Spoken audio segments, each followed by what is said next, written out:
Suspense.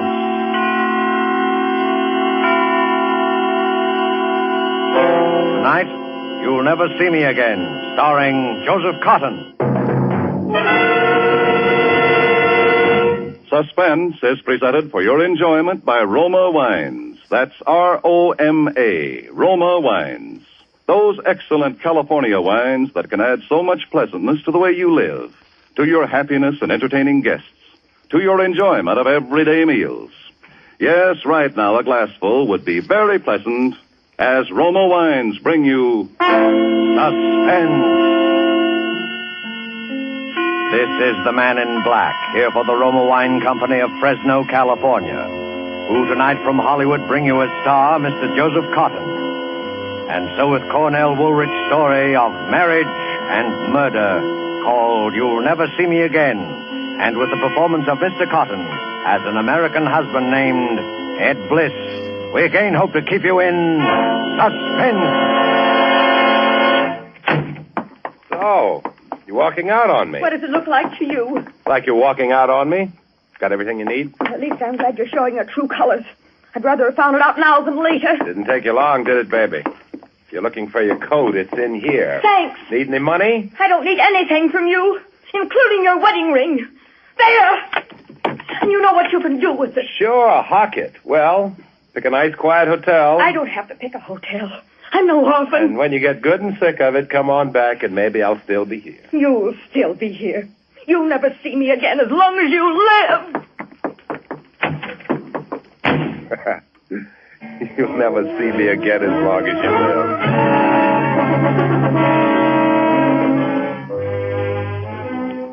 You'll never see me again as long as you live, she said.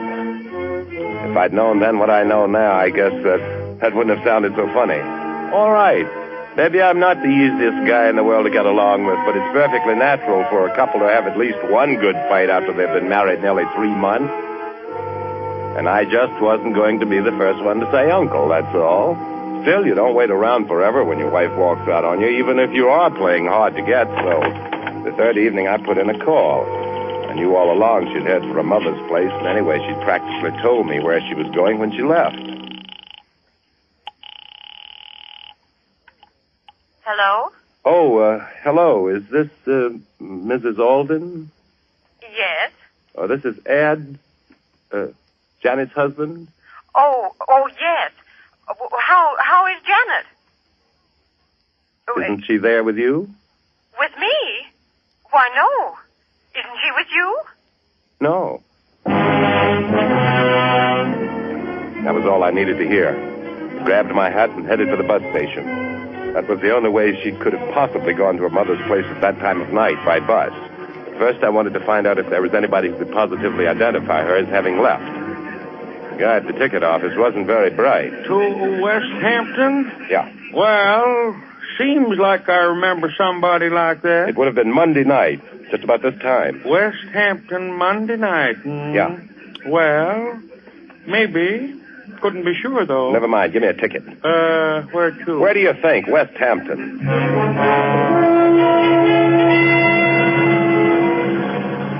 She was blonde, blue eyes, good looking. Sure, I remember her. Where'd you get off? I think it was West Hampton.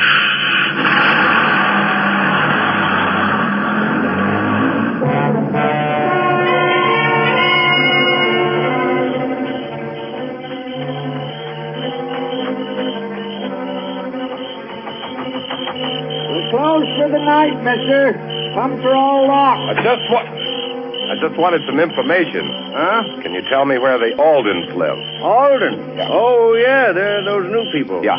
Well, you go up the crossroad there and then turn to your left, go on down the hill. It's the 1, 2, 3, let me see. No, 4th driveway on your right. Did anyone ask you how to get there last Monday night? Oh, we're closed Monday. Thanks. It's the 4th driveway on your right.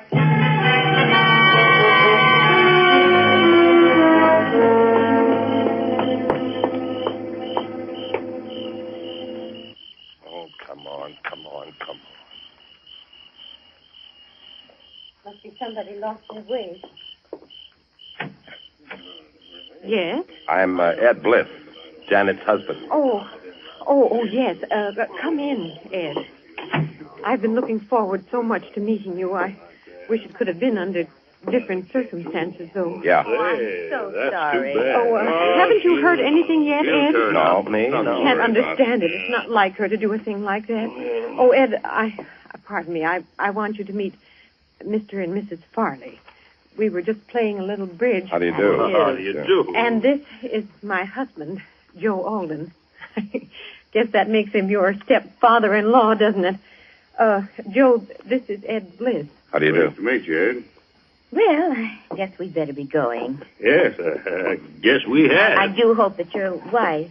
I mean... Well, I wouldn't worry about that. You heard about it, did you? Well, Ed, you see, they dropped in a little while after you phoned, and we thought... Oh, that's all right. Well, thanks for asking us over. Come again, real soon. Yeah, we'll do that. We Now, will. I hope Good night. Good night. Good night. Oh, Good night. Oh, Ed, I hope you didn't mind about them. It's all right. Okay. Well, come on into the living room then and tell us about it. Not much to tell you that you don't know, is there? No, I suppose not. Sit down. Thanks. Can't I get you something to eat? No, thanks. Or some coffee or I something? think I'll pass up the refreshments this time. Well, I know how you must feel. Yeah, I guess you do. But I still can't. I just can't. You've painted this room lately, haven't you? Yeah. What about it? Nothing, just looks a little funny, that's all. You think so? Yeah, that brick wall in front of the house is kind of new, too, isn't it? You know I'm a bricklayer by trade, don't you? Well, now that you mention it, Oh, Joe, how can you talk about... You better go on upstairs, Laura. She's taking it pretty hard. Yeah. You seem to be bearing up all right, though. You haven't lost any sleep over it yet yourself, have you? I'm not her husband. This isn't getting us anywhere. What was that? Laura, I guess she's going to bed. Oh. Well, I guess I better be getting down to get that last bus. How about staying overnight? No, thanks. Suit yourself. Wait a minute, I'll put the porch light on. I'd see all right. That's better. By the way, what happened? What do you mean, what happened? I suppose you and Janet had a row. What's that got to do with anything? I hear you got kind of a temper. Were you a little too quick with the flat of your hand? What's all this for, the benefit of the neighbors? Might be. Have you notified the police yet? No, and I don't like the way you ask questions. Okay. Want me to walk down to the bus with you? It's pretty dark. Maybe that's why I'd rather walk down alone. Now, wait a minute, Ed. I think maybe you got me All right. Maybe I have. Say good night to Mrs. Alden for me. Yeah. Let us hear from you. Don't worry. You'll hear from me all right.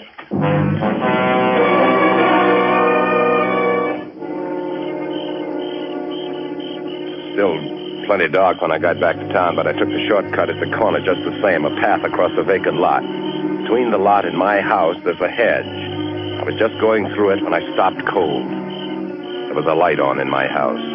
Only it wasn't a regular light. It was the beam of a flashlight moving past the living room window. That could only mean one thing, cops. Of course, it was Joe Alden that tipped them off. I just waited, and then I heard the front door open and close. I saw two men standing outside, and one of them went up the street. Pretty soon I heard a car drive off. The other man was just a shadow now, standing by a tree in front of the house. You could see he was expecting me to come from the other direction. I stepped through the hedge and went over to him. Would you be looking for anybody in particular? I might be. Who are you? Ed Bliss. Who are you? Detective Stillman, Bureau of Missing Persons. How did you know anyone was looking for you? Oh, I'm just bright that way. Yeah? Well, they like bright boys down at headquarters. Come on, let's go.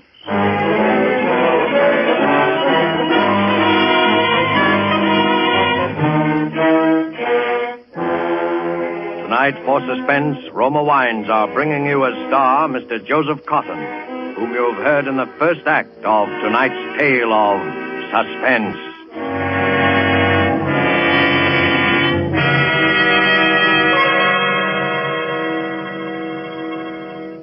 In many foreign countries where discerning tastes have found Roma wines, they are an expensive luxury, imported and treasured. For Roma wines are in every sense fine wines, from the choicest vineyard country of California. They are products of age-old winemaking skill, aided by modern quality controls and tests that assure unvarying excellence of taste and character. Yet, Roma wines cost you mere pennies a glassful. Such enjoyable flavor and constant quality, such low cost, such high wine value, have made Roma by far America's largest selling wines, enjoyed by millions with meals when entertaining anytime. Try Roma wine yourself. Tomorrow at dinner, no matter what you're serving, place on the table a cool bottle of ruby red, hearty Roma California Burgundy. See how much new zest it adds to food, how it makes a real occasion of even the simplest meal. To enjoy this extra mealtime pleasure, just ask your dealer for ROMA, Roma wine, made in California, for enjoyment throughout the world. And now it is with pleasure that we bring back to our soundstage Mr. Joseph Cotton, who, in the person of Ed Bliss, resumes the story called You'll Never See Me Again. Tonight's study in suspense.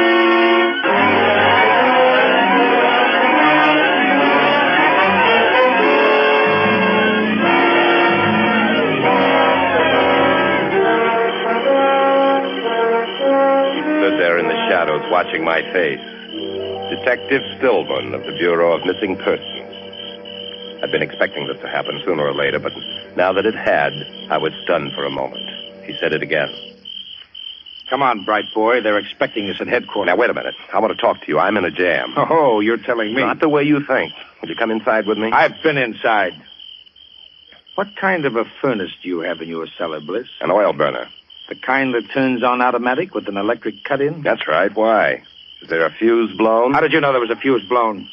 Was that why you were searching my house with a flashlight, or was it because you didn't have a warrant? Oh, you really are a bright boy, aren't you? Well, come on. Now, listen. I don't want to have any arguments. I want help, and I want it bad. Will you give me a break? What kind of a break? No, this is no place to talk. Will you come inside? Okay, but you'd better talk fast and good. Don't worry.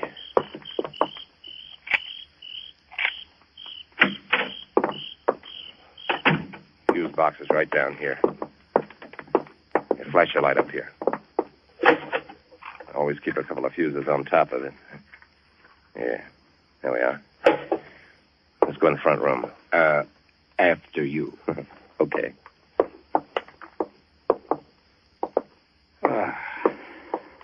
Now, what do you want to talk about? Don't you understand? She's my wife. I'm scared. Then why did you run out? Why didn't you tell the police? Because at first I thought it was just, one of those things. And anyway, I knew where she'd gone, back to her mother's. How did you know that? Because I went down there after her. Because all kinds of people saw her go. Bus drivers, ticket sellers. Only when I got there, she wasn't there. How much life insurance did you carry on her, Bliss? $25,000. Oh, that's quite a lot for a $75 a week architect, isn't it? Oh, her mother paid for it. A wedding present. For heaven's sake, what do you think I did? Bury it in the cellar or something? No, we know you didn't do that. We looked. Oh, cut it out, will you? I love her. We've only been married 3 months. Well, what do you want me to do? Give me a break. You take me down to headquarters now. It may be hours. Oh, it'll be hours, all right. In the meantime, if there's still a chance, there's got to be. She's somewhere, and she's in danger. I know it. Yeah, how? I tell you, I followed her down to her mother's place in West Hampton. There's a guy at the station who remembers selling her a ticket. The bus driver remembers her getting off there, and then she just disappeared. Then what? Well, I went down to her mother's house. They hadn't seen her. But there's something funny about it. There's something funny about her mother and that stepfather. There's something funny about that house. And about that room. What room? That living room of theirs. Listen, you've got to let me help you find her. You've got to go down there to West Hampton with me, because I've got a hunch somehow that I'm the only one who can find her. All right, Bliss. All right. I don't know why, but I believe you. You do? You'll go? Yeah. And I shouldn't believe you either, because... Because what? What was your wife wearing when she ran out on you Monday night? What was she wearing? Yes. You must remember what she was wearing. Well, she was wearing a gray flannel suit, a skirt and jacket, Pink silk shirtwaist, patent leather high-heel shoes, and those crazy little hats. Any baggage? Yeah, a little tan suitcase. You're sure of that? Sure. Well, that's why I shouldn't believe you. Why not? Because when you find somebody's clothes around, you usually start looking for the body right nearby. Well, what do you mean? They weren't burned up because that fuse had blown. But we found every one of those things in the furnace down in your cellar about 20 minutes ago. When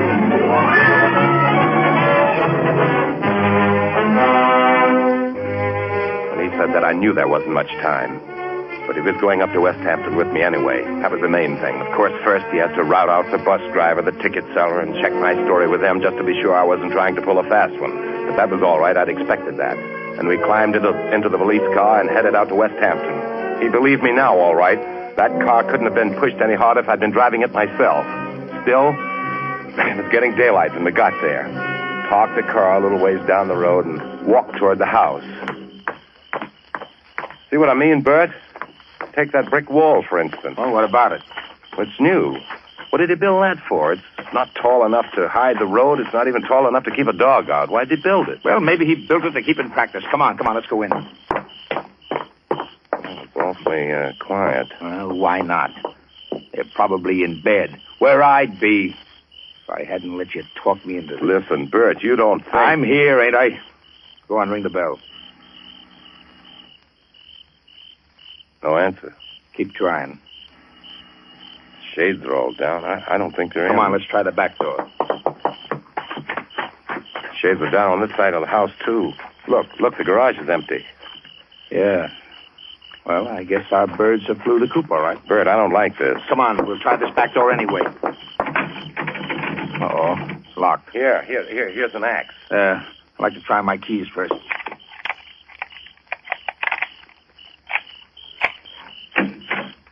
There, that's got it. This the way to the front of the house? I guess so. I've never been back here. Yeah, this is it. Here's the front hall. There it is. What? That room. The living room I was telling you about. Well, what about it? Snap on the lights. All right, I still say, what about it? I don't know, but don't you get something funny about it? Oh, what? Well, the lights, or something about that fresh paint, the rug. There's something, though I know there's something. Oh, come on. We're wasting time. There's something screwy about the whole joint. We went over the place from top to bottom. I wanted to get back to that room, and time was awful important. But Brett Stillman wanted to look into everything, which was only right and natural, and then we ran into something that was just about the last thing I expected. What's this door here? I don't know. I thought we'd covered everything on the ground floor before.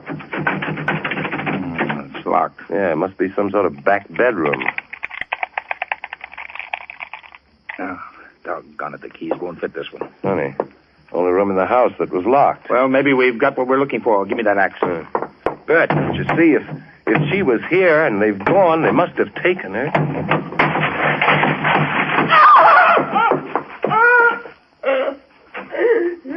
Well, who's she? This is Alden. Your wife's mother? Yeah. Where's your daughter? Oh, please. Come on. Where is she? I don't know. Was she here? Yes, but Where is she now? I don't know. Did she leave with your husband? I don't. Why didn't you tell me she was here the other night? Joe told me not to. She was here, but the next morning Joe told me she'd left. And this morning he left. Look, what did you lock yourself up in here for? I knew when Joe left that something terrible. And when you came, I was frightened. I just... Come on, Ed. Where to? Don't you get it? For some reason, the stepfather's put the snatch on her. We've got to put a call through to headquarters, get the highway patrols to watch for him. What about her? Oh, she comes along. Oh, please. Come on. Yes? There's something wrong about this. You bet your life there is. No, I mean, why would he do it? What motive would he have? You let me worry about the motive. You worry about your wife. Got some connection with what's wrong about that room, whatever it is. Will you forget about this room? We've got to get... I want to look just once more. I know there's something. Listen. Do you want your wife back or don't you? There's no... Bert, I've got it. You've got what? It's lopsided. Don't you see? It's not on the square. Are you crazy? Oh, no, I'm an architect. Look, the light's on in the middle of the ceiling. The windows aren't in the middle of the wall. So what? The design on the rug is wrong. It's cut off too close to that wall. Bert. What? That wall. That's why the room has just been repainted. That's why he built that brick wall in front of the house. I don't get it. One wall of this room is a dummy, built out in front of the real one. That's why the room looks lopsided. That's why he built a brick fence, to get bricks without arousing suspicion. Which wall? That one. And Bert. It must be hollow. Give me that axe. You don't think that Janet... Bert, give it to me. Back. Let me. Get back, you hear me? Bert. Mrs. Alden. It's Janet. Answer me, Mrs. Alden. Couldn't have done it.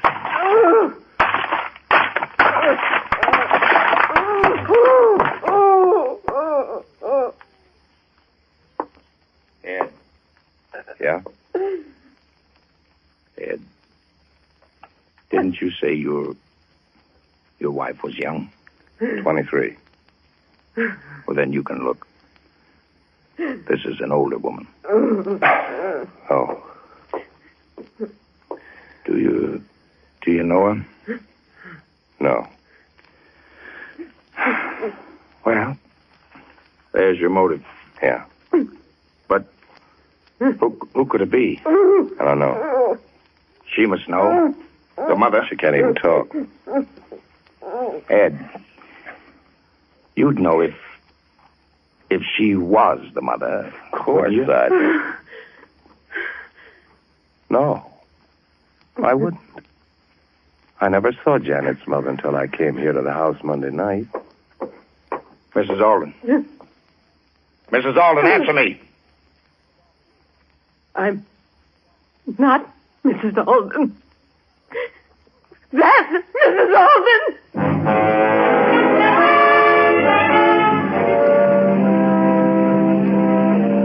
Just a question of time now, whether we'd get back there in time to stop it. It all fit together now, and what Brett didn't know, he got out of a woman on the way back. Did you know Joe Alden before? No. Not before I came to their house in Eastport to take care of her. I'm a nurse. And Joe and I... Uh-huh. Well, we... Who got the idea to kill her, you or Joe? He did. When he saw me giving her a sedative once. She was pretty sick. Oh, premeditated, huh? Why did he do it? Money, of course. She kept a lot of bonds around the house. That's what Joe wanted. Is that why you moved from Eastport to West Hampton? Yes. Nobody knew us in West Hampton. We moved in at night. They thought there was only two of us. They thought I was the real Mrs. Alden. When did he do it? About a week after we got there. One night. By morning, she was where you found her.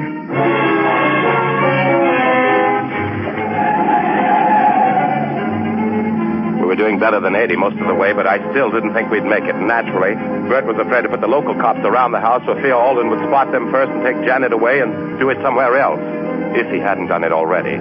Because Bert Stillman had to picture Cole now. Janet had come to the West Hampton house and found her mother was missing before Alden had been able to make his getaway. So Alden had been made to kill Janet, too. Bert knew where he was taking her because of the clothes and the furniture in my house. That was a tip-off that Alden was going to try to plant it on me. It was the only break I had. At least I knew where to look if I could get there in time. The outskirts of town, we picked up a police escort, but Bert made them lay off when they got near the house. We drove up the side street and parked a little ways off. We walked up to the house. There was a car in front of it. Is that Alden's car? Yes. All right. You're coming in with this lady, but the first sound out of you and I'll shoot, and I mean that. I know. Got your keys, Ed? Yeah. Quiet now. Yeah. Look, there's a light. That's the door to the cellar. Come on. Listen. He's digging. The light's gone out. He must have heard us. Put on your flashlight. Let's go. There he is. Ed, why, you... Hey, Ed. What'd you do that for? Killed my wife, didn't he? Switch on the light. Maybe it isn't too late yet. There she is. She's dead. Yes, yeah, chloroform. You smell it? Get that cloth off her face. Too late, can't you see? Yeah, I'm afraid. What are you doing carrying a gun, Ed? I got a permit. Anyway, what's the use of asking questions like this now when... Look, she's moving. What? Yes, What? she's alive. Here, give me a hand. Ed, help me. Ed. Where you going, Ed? Put up your hands, Ed. Okay, they're up. Come on back down here. All right. Take it easy. I'm coming. Ed, you could at least have done it yourself. Instead of hiring murderers.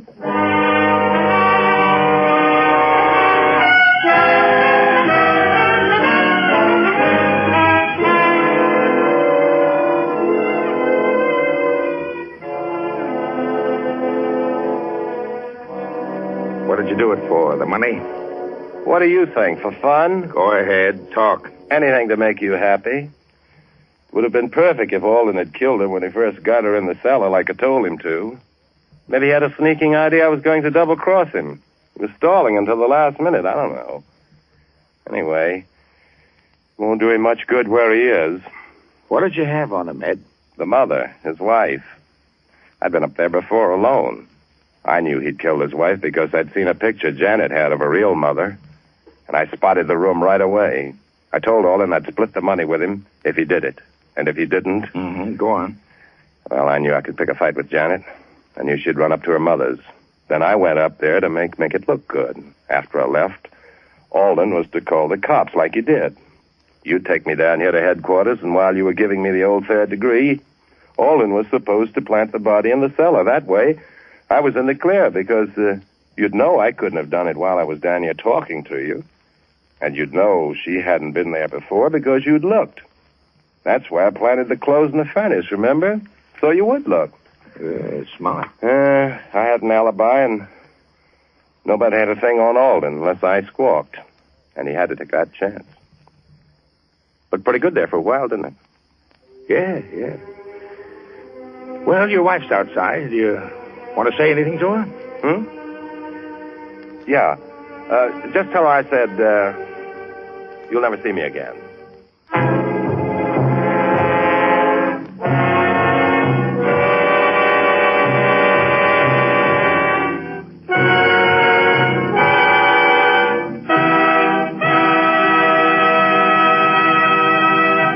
And so closes You'll Never See Me Again, starring Joseph Cotton. Tonight's study in Suspense.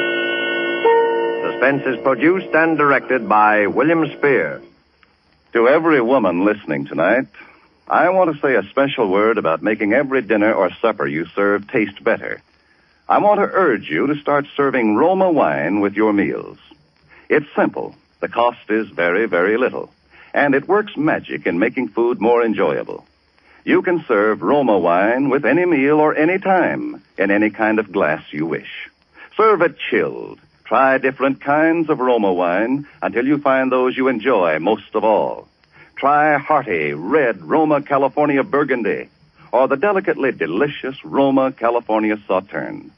The cost is only pennies a glass, but you'll find even a pickup supper tastes like a banquet. Get Roma wines today. If your dealer is temporarily out of them, please try again soon. Just ask for ROMA, Roma Wines, America's largest selling wines, made in California for enjoyment throughout the world. Joseph Cotton appeared through the courtesy of David O. Selznick and is currently being seen in the Selznick production Since You Went Away. Next Thursday, same time, you will hear Miss Merle Oberon as star of Suspense. Presented by Roma Wines, ROMA, made in California for enjoyment throughout the world.